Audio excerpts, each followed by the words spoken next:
Thank you, Mr. Chair. What a great discussion. Ms. Nelson, I just want to, first off, thanks for your comments. I want to just share a couple of things with you, and I'll share with others as well. Thanks for what you and your union workers do to keep us safe. Tremendous amount of responsibility during COVID.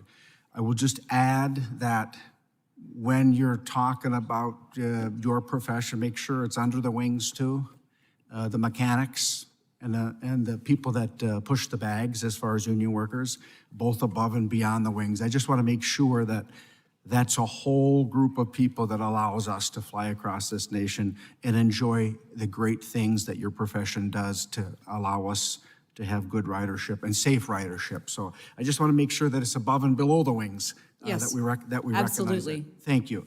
A couple of things, Mr. Chair, Chairman DeFazio, I wanted to talk more about the NEPA process, and I'm not going to speak for the chair, but I think that if he were here, he would probably say that this committee should have had some say in the Infrastructure Investment and Jobs Act.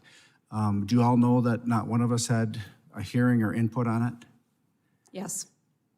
And that's unacceptable. That's not good governance, and we know that. We talked about NEPA. My good friend from South Dakota talked about NEPA. That does need to change. We need to change it. I just want to give you an example. In the Iron Range in Minnesota, there's the biggest copper nickel find in North America. It's called the Duluth Complex. It has 95% of our nation's nickel reserves, 88% of the cobalt reserves, over 1/3 of our copper reserves, and other platinum group metals. This administration pulled the federal leases on it, and it had a project labor agreement in it, and I supported it.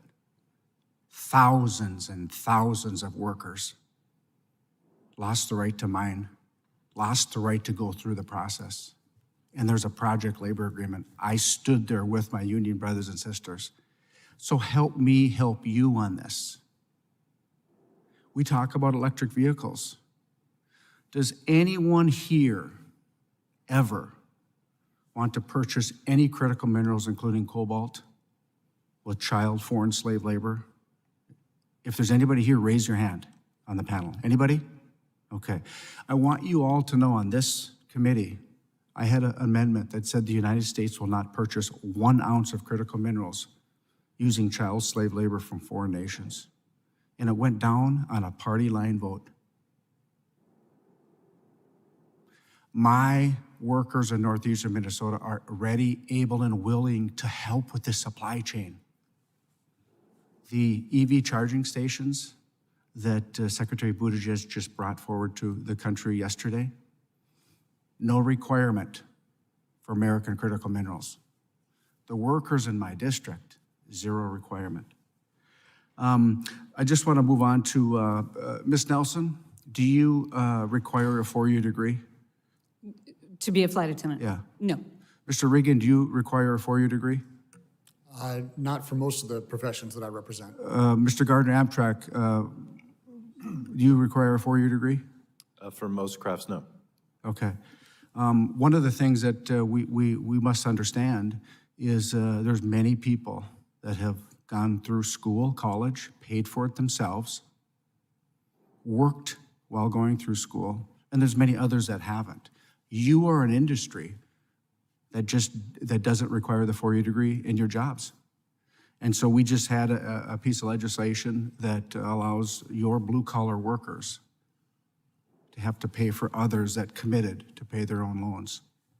The last thing I want to talk about is Ms. Nelson. I just want to share this with you all. My background as a police officer, 23 years I wore the uniform in a local police department. I organized my union. I became my union's president. Ms. Nelson, you brought up something that's very near and dear to me. The depression and the suicide in our cops across this nation because of the defund the police movement is atrocious. The training, retention, morale, recruitment is down lower than ever.